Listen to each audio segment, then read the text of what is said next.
लीजिए सुनते हैं मुंशी प्रेमचंद्र की प्रसिद्ध उपन्यास गबन भाग 48। सारे दिन रमा उद्योग के जंगलों में भटकता रहा। कभी निराशा की अंधकारमय घाटियां सामने आ जाती, कभी आशा की लहराती हुई हरियाली। जोहरा गई भी होगी, यहाँ से तो बड़े लंबे चौड़े वादे करके गई थी। उसे क्या गरज है, आकर कह देगी मुलाकात ही नहीं हुई, कहीं धोखा तो ना देगी। जाकर डिप्टी साहब से सारी कथा कह सुनाए, बेचारी जालपा पर बैठे बिठाए आफत आ जाए। क्या जोहरा इतनी नीच प्रकृति की हो सकती है? कभी नहीं। अगर जोहरा इतना बेवफा, इतनी दगाबाज है तो यह दुनिया रहने के लायक ही नहीं। जितनी जल्द आदमी मुंह में कालिख लगाकर डूब मरे उतना ही अच्छा। नहीं, जोहरा मुझसे दगा न करेगी। उसे वह दिन याद आए जब उसके दफ्तर से आते ही जालपा लपक कर उसकी जेब टटोलती थी और रुपए निकाल लेती थी। वही जालपा आज इतनी सत्यवादिनी हो गई। तब वह प्यार करने की वस्तु थी, अब वह उपासना की वस्तु है। जालपा, मैं तुम्हारे योग्य नहीं हूँ। जिस ऊंचाई पर तुम मुझे ले जाना चाहती हो वहां तक पहुंचने की शक्ति मुझ में नहीं है। वहां पहुंचकर शायद चक्कर खाकर गिर पड़ूं। मैं अब भी तुम्हारे चरणों में सिर झुकाता हूँ। मैं जानता हूँ तुमने मुझे अपने हृदय से निकाल दिया है। तुम मुझसे विरक्त हो गई हो। तुम अब मेरे डूबने का दुख है, ना तैरने की खुशी। पर शायद अब भी मेरे मरने या किसी घोर संकट में फंस जाने की खबर पाकर तुम्हारी आंखों से आंसू निकल आएंगे। शायद तुम मेरी लाश देखने आओ। हाँ, प्राण ही क्यों नहीं निकल जाते कि तुम्हारी निगाह में इतना नीच तो न रहूं। रमा को अपनी उस गलती पर घोर पश्चाताप हो रहा था जो उसने जालपा की बात न मानकर की। अगर उसने उसके आदेशानुसार जज के इजलास में अपना बयान बदल दिया होता, धमकियों में न आता, हिम्मत मजबूत रखता, तो उसकी यह दशा क्यों होती? उसे विश्वास था जालपा के साथ वह सारी कठिनाइयां झेल जाता। उसकी श्रद्धा और प्रेम का कवच पहनकर वह अजय हो जाता। अगर उसे फांसी भी हो जाती तो वह हंसते हंसते उस पर चढ़ जाता। मगर पहले उससे जो चाहे, जो भूल हुई, इस वक्त वह भूल से नहीं, जालपा की खातिर यह कष्ट भोग रहा था। कैद जब भोगना ही है तो उसे रो रो कर भोगने से तो यह कहीं अच्छा है कि हंस हंस कर भोगा जाए। आखिर पुलिस अधिकारियों के दिल में अपना विश्वास जमाने के लिए वह और क्या करता? यह दुष्ट जालपा को सताते, उसका अपमान करते, उस पर झूठे मुकदमे चलाकर उसे सजा दिलाते। वह दशा तो और भी असन्ना होती। वह दुर्बल था, सब अपमान सह सकता था। जालपा तो शायद प्राण ही दे देती। उसे आज ज्ञात हुआ कि वह जालपा को छोड़ नहीं सकता और जोहरा को त्याग देना भी उसके लिए असंभव सा जान पड़ता था। क्या वह दोनों रमणियों को प्रसन्न रख सकता था? क्या इस दशा में जालपा उसके साथ रहना स्वीकार करेगी? कभी नहीं। वह शायद उसे कभी क्षमा न करेगी। अगर उसे यह मालूम भी हो जाए कि उसी के लिए वह यातना भोग रहा है तो वह उसे क्षमा न करेगी। वह कहेगी, मेरे लिए तुमने अपनी आत्मा को क्यों कलंकित किया? मैं अपनी रक्षा आप कर सकती थी। वह दिन भर इसी उधेड़ बुन में पड़ा रहा। आंखें सड़क की ओर लगी हुई थी। नहाने का समय टल गया, भोजन का समय भी टल गया। किसी बात की परवाह न थी। अखबार से दिल बहलाना चाहा, उपन्यास लेकर बैठा, मगर किसी काम में भी चित्त न लगा। आज दरोगा जी भी नहीं आए। या तो रात की घटना से रुष्ट या लज्जित थे या कहीं बाहर चले गए। रमा ने किसी से इस विषय में कुछ पूछा भी नहीं। सभी दुर्बल मनुष्यों की भांति रमा भी अपने पतन से लज्जित था। वह जब एकांत में बैठता तो उसे अपनी दशा पर दुख होता। क्यों उसकी विलासवृत्ति इतनी प्रबल है? वह इतना विवेक शून्य न था कि अधोगति में भी प्रसन्न रहता, क्योंकि ज्यों ही और लोग आ जाते शराब की बोतल आ जाती, जोहरा सामने आकर बैठ जाती, उसका सारा विवेक और धर्म ज्ञान भ्रष्ट हो जाता। रात के 10 बज गए पर जोहरा का कहीं पता नहीं। फाटक बंद हो गया। रमा को अब उसके आने की आशा न रही, लेकिन फिर भी उसके कान लगे हुए थे। क्या बात हुई? क्या जालपा उसे मिली ही नहीं, या वह गई ही नहीं? उसने इरादा किया, अगर कल जोहरा न आई तो उसके घर पर किसी को भेजूंगा।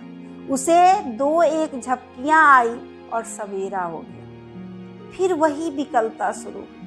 किसी को उसके घर भेजकर बुलवाना चाहिए, कम से कम यह तो मालूम हो जाए कि वह घर पर है या नहीं। दारोगा के पास जाकर बोला, रात तो आप आपे में न थे। दारोगा ने ईर्ष्या को छिपाते हुए कहा, यह बात न थी, मैं महज आपको छेड़ रहा था। रमानाथ, जोहरा रात आई नहीं, जरा किसी को भेजकर पता तो लगवाइए, बात क्या है, कहीं नाराज तो नहीं हो गई। दारोगा ने बेदिली से कहा, उसे गरज होगा खुद आएगी, किसी को भेजने की जरूरत नहीं है। रमा ने फिर आग्रह न किया। समझ गया यह हजरत रात बिगड़ गए, चुपके से चला आया। अब किससे कहें? सबसे यह बात कहना लज्जास्पद मालूम होता था। लोग समझेंगे यह महाशय एक ही रसिया निकले।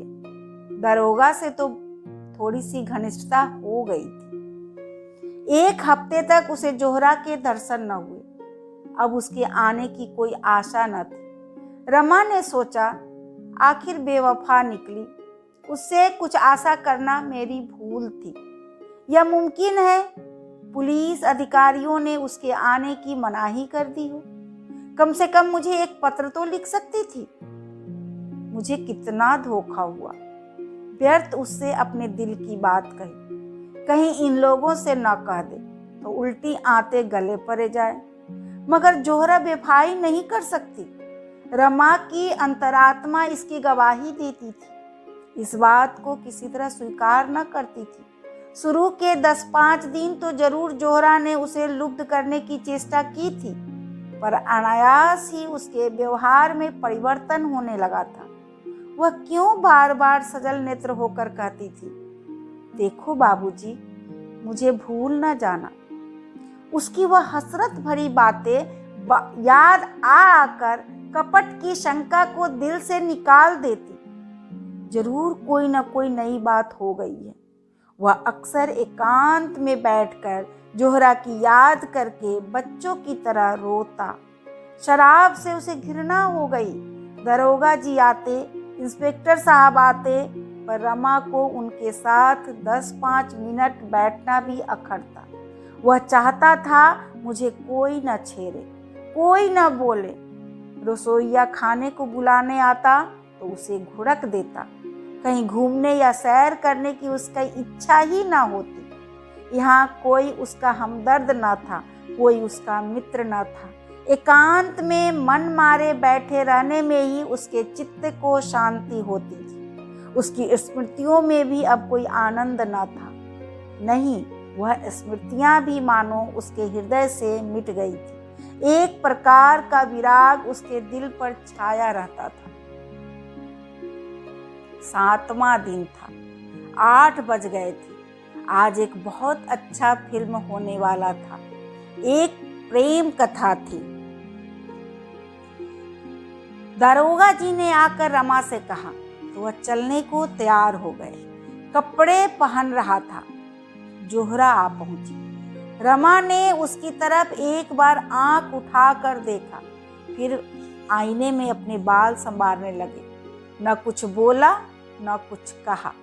हाँ, जोहरा का वह सादा आभरणहीन स्वरूप देखकर उसे कुछ आश्चर्य अवश्य हुआ।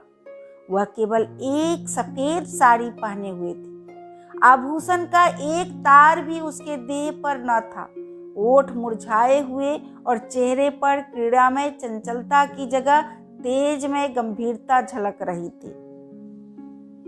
वह 1 मिनट खड़ी रही, तब रमा के पास जाकर बोली, क्या मुझसे नाराज हो? बेकसूर, बिना कुछ पूछे गछे। रमा ने फिर भी कुछ जवाब न दिया। जूते पहनने लगा। जोहरा ने उसका हाथ पकड़कर कहा, क्या यह खफगी इसलिए है कि मैं इतने दिनों आई क्यों नहीं? रमा ने रुखाई से जवाब दिया, अगर तुम अब भी न आती तो मेरा क्या अख्तियार था? तुम्हारी दया थी कि चली आई। यह कहने के साथ उसे ख्याल आया कि मैं इसके साथ अन्याय कर रहा हूँ। लज्जित नेत्रों से उसकी ओर ताकने लगा। जोहरा ने मुस्कुरा कर कहा, यह अच्छी दिल लगी। आपने ही तो एक काम सौंपा और जब वह काम करके लौटी तो आप बिगड़ रहे। क्या तुमने वह काम इतना आसान समझा था कि चुटकी बजाने में पूरा हो जाएगा? तुमने मुझे उस देवी से वरदान लेने भेजा था जो ऊपर से फूल है पर भीतर से पत्थर, जो इतनी नाजुक होकर भी इतनी मजबूत है। रमा ने बेदिली से पूछा, है कहाँ? क्या करती है? जोहरा, उसी दिनेश के घर है जिसको फांसी की सजा हो गई है। उसके 2 बच्चे हैं, औरत है और माँ है। दिन भर उन्हीं बच्चों को खिलाती है, बुढ़िया के लिए नदी से पानी लाती है, घर का सारा काम काज करती है और उनके लिए बड़े बड़े आदमियों से चंदा मांग लाती है। दिनेश के घर में न कोई जायदाद थी न रुपये थे। लोग बड़ी तकलीफ में थे। कोई मददगार तक न था जो जाकर उन्हें ढांढस तो देता। लोग बड़ी तकलीफ में थे। जितने साथी मोहब्बती थे सब के सब मुंह छुपा बैठे। 2-3 फांके तक हो चुके थे। जालपा ने जाकर उनको जिला लिया। रमा की सारी बेदिली काफूर हो गई। जूता छोड़ दिया और कुर्सी पर बैठकर बोले, तुम खड़ी क्यों हो? शुरू से बताओ। तुमने तो बीच में से कहना शुरू किया। एक बात भी मत छोड़ना। तुम पहले उसके पास कैसे पहुंची? पता कैसे लगा? जोहरा, कुछ नहीं। पहले उसी देवी दिन खटीक के पास गई। उसने दिनेश के घर का पता बता दिया। चटपट जा पहुंची। रमानाथ, तुमने जाकर उसे पुकारा? तुम्हें देखकर कुछ चौंकी नहीं? कुछ झिझकी तो जरूर होगी। जोहरा मुस्कुरा कर बोली, मैं इस रूप में न थी। देवी दीन के घर से मैं अपने घर गई और ब्रह्मा समाज लेडी का स्वांग भरा। न जाने मुझ में ऐसी कौन सी बात है जिससे दूसरों को फौरन पता चल जाता है कि मैं कौन हूँ या क्या हूँ। और ब्रह्मा लेडियों को देखती हूँ, कोई उनकी तरफ आंखें तक नहीं उठाता। मेरा पहनावा ओढ़ावा वही है। मैं भड़कीले कपड़े या फजूल के गहने बिल्कुल नहीं पहनती, फिर भी सब मेरी तरफ आंखें फाड़ फाड़ कर देखते हैं। मेरी असलियत नहीं छिपती। यही खौफ मुझे था कि कहीं जालपा भांप न जाए। लेकिन मैंने दांत खूब साफ कर लिए थे। पान का निशान तक न था। मालूम होता था किसी कॉलेज की लेडी टीचर होगी। इस शक्ल में मैं वहां पहुंची। ऐसी सूरत बना ली कि वह क्या कोई भी न भांप सकता था। पर्दा ढका रह गया। मैंने दिनेश की माँ से कहा, मैं यहाँ यूनिवर्सिटी में पढ़ती हूँ। अपना घर मुंगेर बतलाया। बच्चों के लिए मिठाई ले गई थी। हमदर्द का पार्ट खेलने गई थी और मेरा ख्याल है कि मैंने खूब खेला। दोनों औरतें बेचारी रोने लगी। मैं भी जब्त न कर सकी। उनसे कभी कभी मिलते रहने का वादा किया। जालपा इसी बीच में गंगाजल लिए पहुंची। मैंने दिनेश की माँ से बंगला से पूछा, क्या यह कहारिन है? उसने कहा, नहीं, यह भी तुम्हारी ही तरह हम लोगों के दुख में शरीक होने आ गई है। यहाँ इनका शौहर किसी दफ्तर में नौकर है और तो कुछ नहीं मालूम। रोज सवेरे आ जाती है और बच्चों को खिलाने ले जाती है। मैं अपने हाथ से गंगाजल लाया करती थी, मुझे रोक दिया और खुद लाती है। हमें तो इन्होंने जीवन दान दिया, कोई आगे पीछे न था। बच्चे दाने दाने को तरसते थे। जब से यह आ गई है हमें कोई कष्ट नहीं है। न जाने किस शुभ कर्म का यह वरदान हमें मिला है। उस घर के सामने ही एक छोटा सा पार्क है। मोहल्ले भर के बच्चे वहीं खेला करते हैं। शाम हो गई थी। जालपा देवी ने दोनों बच्चों को साथ लिया और पार्क की तरफ चली। मैं जो मिठाई ले गई थी उसमें से बूढ़ी ने एक एक मिठाई दोनों बच्चों को दी थी। दोनों कूद कूद कर नाचने लगे। बच्चों की इस खुशी पर मुझे रोना आ गया।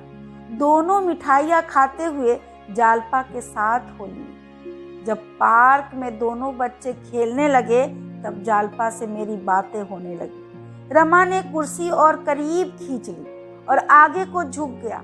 बोला, तुमने किस तरह बातचीत शुरू की? जोहरा, कह तो रही हूँ। मैंने पूछा, जालपा देवी तुम कहाँ रहती हो? घर की दोनों औरतों से तुम्हारी बड़ाई सुनकर तुम्हारे ऊपर आशिक हो गई। रमानाथ, यही लफ्ज कहा था ना तुमने? जोहरा, हाँ। जरा मजाक करने की सोची। मेरी तरफ ताज्जुब से देखकर बोली, तुम तो बंगालिन नहीं मालूम होती। इतनी साफ हिंदी कोई बंगालिन नहीं बोलती। मैंने कहा, मैं मुंगेर की रहने वाली हूँ और मुसलमानी औरतों के साथ बहुत मिलती जुलती रही हूँ। आपसे कभी कभी मिलने का जी चाहता है। आप कहाँ रहती हैं? कभी कभी 2 घड़ी के लिए चली आऊंगी। आपके साथ घड़ी बैठकर मैं भी आदमियत सीख जाऊंगी। जालपा ने शर्मा कर कहा, तुम तो मुझे बनाने लगी। कहाँ तुम कॉलेज की पढ़ने वाली और कहाँ मैं अपढ़ गंवार औरत। तुमसे मिलकर मैं अलबत्ता आदमी बन जाऊंगी। जब जी चाहे यहीं चले आना, यही मेरा घर समझो। मैंने कहा, तुम्हारे स्वामी जी ने तुम्हें इतनी आज़ादी दे रखी है? बड़े अच्छे ख्यालों के आदमी होंगे। किस दफ्तर में नौकर है? जालपा ने अपने नाखूनों को देखते हुए कहा, पुलिस में उम्मीदवार हैं। मैंने ताज्जुब से पूछा, पुलिस के आदमी होकर वह तुम्हें यहाँ आने की आज़ादी देते हैं? जालपा इस प्रश्न के लिए तैयार न मालूम होती थी। कुछ चौंक कर बोली, वह मुझसे कुछ नहीं कहते। मैंने उनसे यहाँ आने की बात नहीं कही। वह घर बहुत कम आते हैं, वहीं पुलिस वालों के साथ रहते हैं। उन्होंने एक साथ 3 जवाब दिए। फिर भी उन्हें शक हो रहा था कि इनमें से कोई जवाब इत्मीनान के लायक नहीं है। वह कुछ खिसियानी सी होकर दूसरी तरफ ताकने लगी। मैंने पूछा, तुम अपने स्वामी से कहकर किसी तरह मेरी मुलाकात उस मुखबिर से करा सकती हो जिसने इन कैदियों के खिलाफ गवाही दी है? रमानाथ की आंखें फैल गई और छाती धक धक करने लगी। जोहरा बोली, यह सुनकर जालपा ने मुझे चुभती हुई आंखों से देखकर पूछा, तुम उनसे मिलकर क्या करोगी? मैंने कहा, तुम मुलाकात करा सकती हो या नहीं? मैं उनसे यही पूछना चाहती हूँ कि तुमने इतने आदमियों को फंसाकर क्या पाया। देखूंगी वह क्या जवाब देते हैं। जालपा का चेहरा शक्त पड़ गया। बोली, वह यह कह सकता है, मैंने अपने फायदे के लिए किया। सभी आदमी अपना फायदा सोचते हैं। मैंने भी सोचा, जब पुलिस के सैकड़ों आदमियों से कोई यह प्रश्न नहीं करता तो उससे यह प्रश्न क्यों किया जाए? इससे कोई फायदा नहीं। मैंने कहा, अच्छा मान लो तुम्हारा पति ऐसी मुखबिरी करता तो तुम क्या करती? जालपा ने मेरी तरफ सहमी हुई आंखों से देखकर कहा, तुम मुझसे यह सवाल क्यों करती हो? तुम खुद अपने दिल में इसका जवाब क्यों नहीं ढूंढती?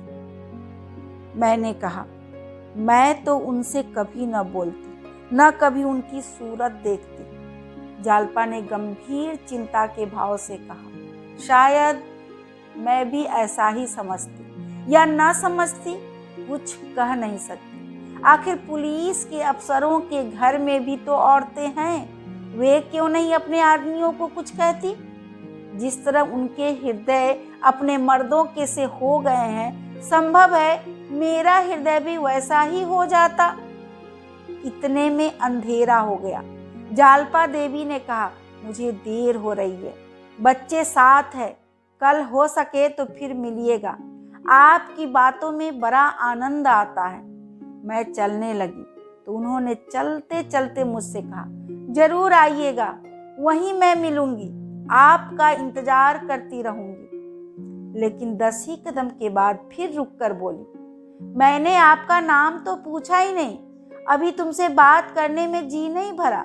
देर न हो रही हो तो आओ, कुछ देर गपशप करें। मैं तो यह चाहती ही थी। अपना नाम जोहरा बतला दिया। रमा ने पूछा, सच? जोहरा, हाँ। हरज क्या था? पहले तो जालपा भी जरा चौंकी, पर कोई बात न थी, समझ गई बंगाली मुसलमान होगी। हम दोनों उसके घर गई। उस जरा से कटघरे में न जाने वह कैसे बैठती है, एक तिल भी जगह नहीं। कहीं मटके हैं, कहीं पानी, कहीं खाट, कहीं बिछावन। सील और बदबू से नाक फटी जाती थी। खाना तैयार हो गया था। दिनेश की बहू बर्तन धो रही थी। जालपा ने उसे उठा दिया। जाकर बच्चों को खिलाकर सुला दो, मैं बर्तन धोए देती हूँ, और खुद बर्तन मांजने लगी। उनकी यह खिदमत देखकर मेरे दिल पर इतना असर हुआ कि मैं भी वहीं बैठ गई और मांजे हुए बर्तनों को धोने लगी। जालपा ने मुझे वहां से हट जाने के लिए कहा, पर मैं ना हटी, बर्तन धोती रही। जालपा ने तब पानी का मटका अलग हटाकर कहा, मैं पानी ना दूंगी, तुम उठ जाओ, मुझे बड़ी शर्म आती है, तुम्हें मेरी कसम, हट जाओ। यहाँ आना तो तुम्हारी सजा हो गई। तुमने ऐसा काम अपनी जिंदगी में क्यों किया होगा? मैंने कहा, तुमने भी तो कभी नहीं किया होगा। जब तुम करती हो तो मेरे लिए क्या हरज है? जालपा ने कहा, मेरी और बात है। मैंने पूछा, क्यों? जो बात तुम्हारे लिए है वही मेरे लिए भी है। कोई महरी क्यों नहीं रख लेती हो? जालपा ने कहा, महरियां 8-8 रुपये मांगती है। मैं बोली, मैं 8 रुपये महीना दे दिया करूंगी। जालपा ने ऐसी निगाहों से मेरी तरफ देखा जिसमें सच्चे प्रेम के साथ सच्चा उल्लास, सच्चा आशीर्वाद भरा हुआ था। वह चितवन, आह, कितनी पाकीज़ा थी, कितनी पाक करने वाली। उनकी इस बेगरज खिदमत के सामने मुझे अपनी जिंदगी कितनी जलील, कितनी काबिले नफरत मालूम हो रही थी। उन बर्तनों को धोने में मुझे जो आनंद मिला उसे मैं बयान नहीं कर सकती। बर्तन धोकर उठी तो बुढ़िया के पांव दबाने बैठ गई। मैं चुपचाप खड़ी थी। मुझसे बोली, तुम्हें देर हो रही हो तो जाओ, कल फिर आना। मैंने कहा, नहीं, मैं तुम्हें तुम्हारे घर पहुंचाकर उधर ही से निकल जाऊंगी। गरज 9 बजे के बाद वह वहां से चली। रास्ते में मैंने कहा, जालपा, तुम सचमुच देवी हो। जालपा ने छूटते ही कहा, जोहरा, ऐसा मत कहो, मैं खिदमत नहीं कर रही हूँ, अपने पापों का प्रायश्चित कर रही हूँ। मैं बहुत दुखी हूँ, मुझसे बड़ी अभागनी संसार में कोई न होगी। मैंने अनजान बनकर कहा, इसका मतलब मैं नहीं समझी। जालपा ने सामने ताकते हुए कहा, कभी समझ जाओगी। मेरा प्रायश्चित इस जन्म में न पूरा होगा, इसके लिए मुझे कई जन्म लेने पड़ेंगे। मैंने कहा, तुम तो मुझे चक्कर में डाले देती हो बहन, मेरी समझ में कुछ नहीं आ रहा है। जब तक तुम इसे समझा न दोगी मैं तुम्हारा गला न छोड़ूंगी। जालपा ने एक लंबी सांस लेकर कहा, जोहरा, किसी बात को खुद छिपाए रहना इससे ज्यादा आसान है कि दूसरों पर वह बोझ रखो। मैंने आर्त कंठ से कहा, हाँ, पहली मुलाकात में अगर आपको मुझ पर इतना एतबार न हो तो मैं आपको इल्जाम न दूंगी, मगर कभी न कभी आपको मुझ पर एतबार करना पड़ेगा। मैं आपको छोड़ूंगी नहीं। कुछ दूर तक हम दोनों चुपचाप चलती रही।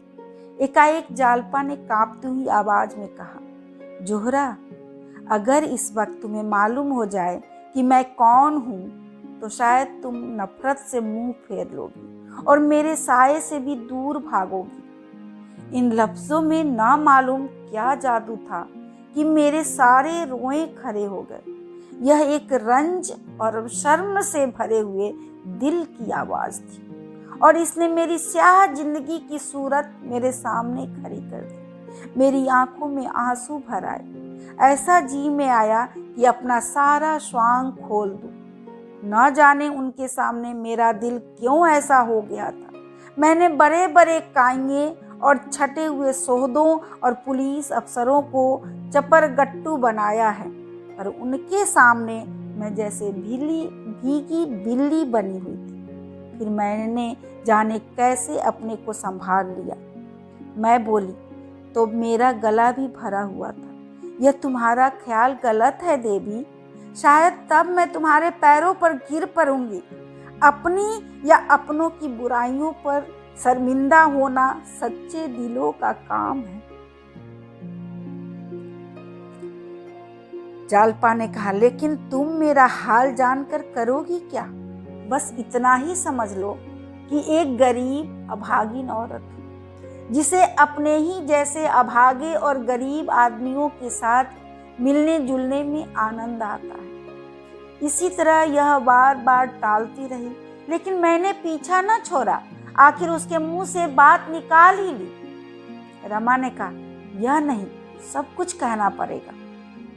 जोहरा, अब आधी रात तक की कथा कहाँ तक सुनाऊं? घंटों लग जाएंगे।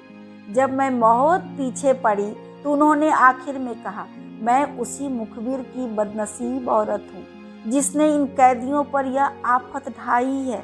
यह कहते कहते वह रो पड़ी, फिर जरा आवाज को संभाल कर बोली, हम लोग इलाहाबाद के रहने वाले हैं। एक ऐसी बात हुई कि उन्हें वहां से भागना पड़ा। किसी से कुछ कहा न सुना, भाग आए।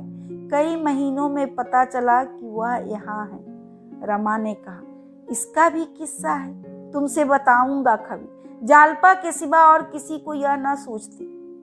जोहरा बोली, यह सब मैंने दूसरे दिन जान लिया। अब मैं तुम्हारे रग रग से वाकिफ हो गई। जालपा मेरी सहेली है, शायद ही कोई अपनी बात उन्होंने मुझसे छिपाई हो। कहने लगी, जोहरा, मैं बड़ी मुसीबत में फंसी हुई हूँ। एक तरफ तो एक आदमी की जान और कई खानदानों की तबाही है, दूसरी तरफ अपनी तबाही है। मैं चाहूँ तो आज इन सबों की जान बचा सकती हूँ।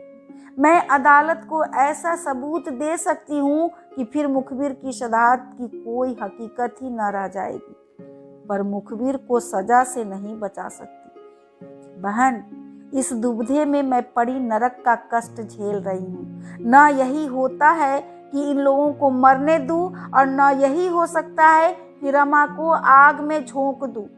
यह कहकर वह रो पड़ी और बोली, बहन, मैं खुद मर जाऊंगी, पर उनका अनिष्ट मुझसे न होगा।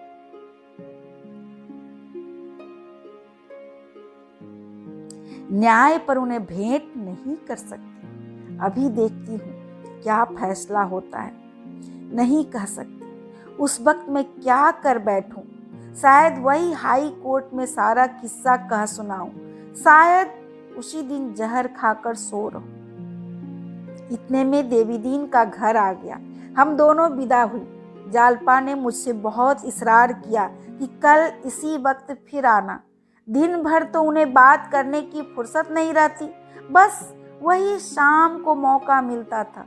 वह इतने रुपए जमा कर देना चाहती है कि कम से कम दिनेश के घर वालों को कोई तकलीफ ना हो। 200 रुपये से ज्यादा जमा कर चुकी है। मैंने भी 5 रुपये दिए। मैंने 2-1 बार जिक्र किया कि आप इन झगड़ों में न पड़िए, अपने घर चली जाइए, लेकिन मैं साफ साफ कहती हूँ, मैंने कभी जोर देकर यह बात नहीं कही। जब जब मैंने इसका इशारा किया, उन्होंने ऐसा मुंह बनाया गोया वह यह बात सुनना भी नहीं चाहती। मेरा मुंह से मेरी बात कभी न निकलने देती। एक बात है, कहो तो कहूँ। रमा ने मानो ऊपरी मन से कहा, क्या बात है? जोहरा, डिप्टी साहब से कह दूं वह जालपा को इलाहाबाद पहुंचा दे, उन्हें कोई तकलीफ न होगी। बस 2 औरतें उन्हें स्टेशन तक बातों में लगा ले जाएगी। वहां गाड़ी तैयार मिलेगी, वह उसमें बैठा दी जाएंगी, या कोई और तदबीर सोचो। रमा ने जोहरा की आंखों से आंखें मिलाकर कहा, क्या यह मुनासिब होगा? रमा ने चटपट जूते पहन लिया।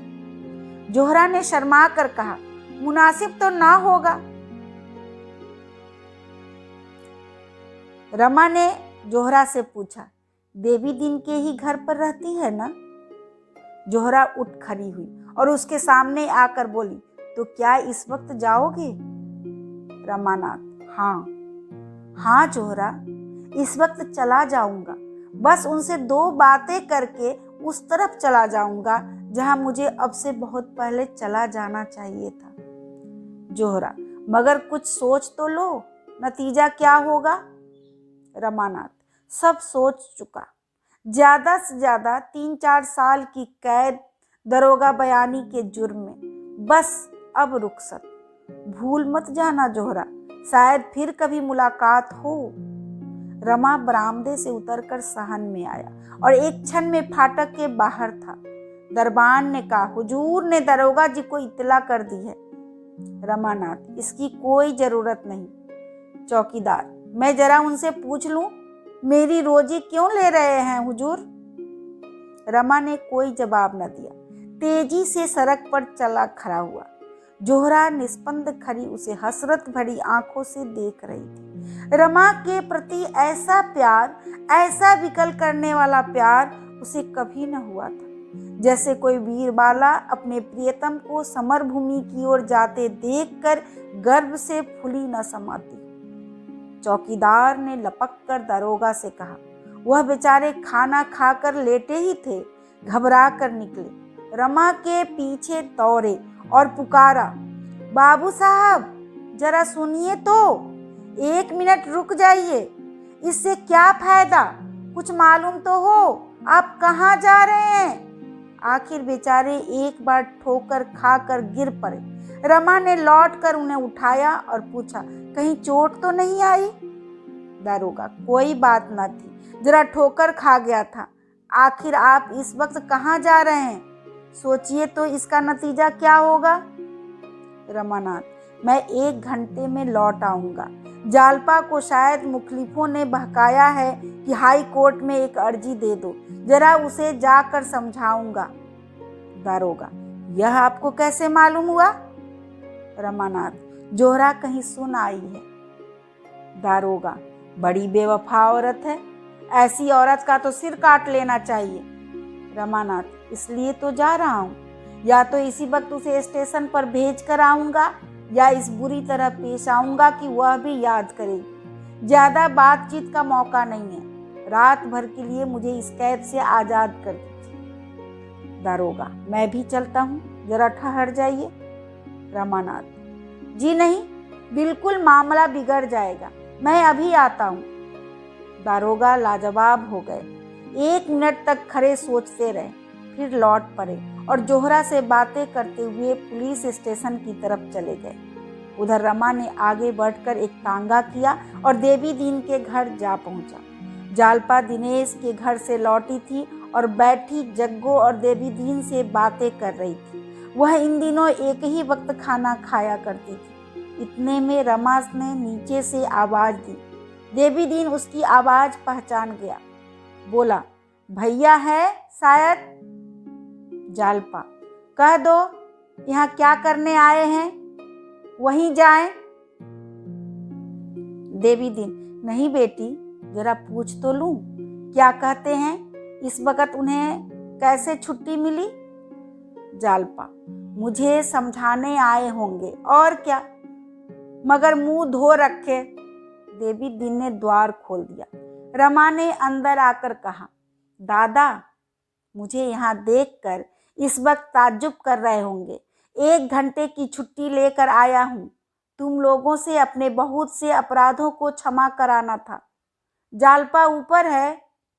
देवी दीन बोला, हाँ है तो, अभी आई है। बैठो, कुछ खाने को लाऊं? रमानाथ, नहीं, मैं खाना खा चुका हूँ। बस जालपा से 2 बातें करना चाहता हूँ। देवी दीन, वह मानेगी नहीं, नाहक शर्मिंदा होना पड़ेगा। मानने वाली औरत नहीं है। रमानाथ, मुझसे 2 बातें करेंगी या मेरी सूरत ही नहीं देखना चाहती? जरा जाकर पूछ लो। देवी दीन, इसमें पूछना क्या है? दोनों बैठी तो है, जाओ, तुम्हारा घर जैसे तब था वैसे अब भी है। रमानाथ, नहीं दादा, उनसे पूछ लो, मैं यूं ना जाऊंगा। देवी दीन ने ऊपर जाकर कहा, तुमसे कुछ कहना चाहते हैं बहू? जालपा मुंह लटका कर बोली, तो कहते क्यों नहीं? मैंने कुछ जबान बंद कर दी है। जालपा ने यह बात इतनी जोर से कही थी कि नीचे रमा ने भी सुन ली। कितनी निर्ममता थी! उसकी सारी मिलन लालसा मानो उड़ गई। नीचे ही से खड़े खड़े बोला, वह अगर मुझसे नहीं बोलना चाहती तो कोई जबरदस्ती नहीं। मैंने जज साहब से सारा कच्चा चिट्ठा कह सुनाने का निश्चय कर लिया है। इसी इरादे से इस वक्त चला हूँ। मेरी वजह से इनको इतने कष्ट हुए, इसका मुझे खेद है। मेरी अकल पर पर्दा पड़ा हुआ था। स्वार्थ ने मुझे अंधा कर रखा था। प्राणों के मोह ने, कष्टों के भय ने बुद्धि हर ली थी। कोई ग्रह सिर पर सवार था। इनके अनुष्ठानों ने उस ग्रह को शांत कर दिया। शायद 2-4 साल के लिए सरकार की मेहमान खानी खानी पड़े, इसका भय नहीं। जीता रहा तो फिर भेंट होगी। नहीं, मेरी बुराइयों को माफ करना और मुझे भूल जाना। तुम भी देवी, दादा और दादी, मेरे अपराध क्षमा करना। तुम लोगों ने मेरे ऊपर जो दया की है वह मरते दम तक न भूलूंगा। अगर जीता लौटा तो शायद तुम लोगों की कुछ सेवा कर सकूं। मेरी तो जिंदगी सत्यानाश हो गई। न दिन का हुआ न दुनिया का। यह भी कह देना कि उनके गहने मैंने ही चुराए थे। शराब को देने के लिए रुपये न थे। गहने लौटाना जरूरी था, इसलिए वह कुकर्म करना पड़ा। उसी का फल आज तक भोग रहा हूँ और शायद जब तक प्राण न निकल जाएंगे भोगता रहूंगा। अगर उसी वक्त सफाई से सारी कथा कह दी होती तो चाहे उस वक्त उन्हें बुरा लगता, लेकिन यह विपत्ति सिर पर न आती। तुम्हें भी मैंने धोखा दिया था दादा। मैं ब्राह्मण नहीं हूँ, कायस्थ हूँ। तुम जैसे देवता से मैंने कपट किया। न जाने इसका क्या दंड मिलेगा। सब कुछ क्षमा करना, बस यही कहने आया था। रमा बरामदे के नीचे उतर पड़ा और तेजी से कदम उठाता हुआ चल दिया। जालपा भी कोठे से उतरी, लेकिन नीचे आई तो रमा का पता न था। बरामदे के नीचे उतरकर देवी दीन से बोली, किधर गए हैं दादा? देवी दीन ने कहा, मैंने कुछ नहीं देखा बहू। मेरी आंखें आंसू से भरी हुई थी। वह अब ना मिलेंगे, दौड़ते हुए गए थे। जालपा कई मिनट तक सड़क पर निस्पंद सी खड़ी रही। उन्हें कैसे रोक लूं? इस वक्त वह कितने दुखी है, कितने निराश है। मेरे सिर पर ना जाने क्या शैतान सवार था कि उन्हें बुला न लिया। भविष्य का हाल कौन जानता है? न जाने कब भेंट होगी। विवाहित जीवन के इन 2-2.5 सालों में कभी उनका हृदय अनुराग से इतना प्रकंपित न हुआ था। विलासनी रूप में वह केवल प्रेम आवरण के दर्शन कर सकती थी। आज त्यागनी बनकर उसने उसका असली रूप देखा। कितना मनोहर, कितना विशुद्ध, कितना विशाल, कितना तेजोमय। विलासिनी ने प्रेमोद्यान की दीवारों को देखा था। वह किसी में खुश थी। त्यागनी बनकर वह उस उद्यान के भीतर पहुंच गई थी। कितना रम्य दृश्य था, कितनी सुगंध, कितना वैचित्र्य, कितना विकास। इसकी सुगंध में इसकी रम्यता का देवत्व भरा हुआ था। प्रेम अपने उच्चतर स्थान पर पहुंचकर देवत्व से मिल जाता है। जालपा को अब कोई शंका नहीं है। इस प्रेम को पाकर वह जन्म जन्मांतरों तक सौभाग्यवती बनी रहेगी। इस प्रेम ने उसे वियोग, परिस्थिति और मृत्यु के भय से मुक्त कर दिया, उसे अभय प्रदान कर दिया। इस प्रेम के सामने अब सारा संसार और उसका अखंड वैभव तुच्छ है। इतने में जोहरा आ गई।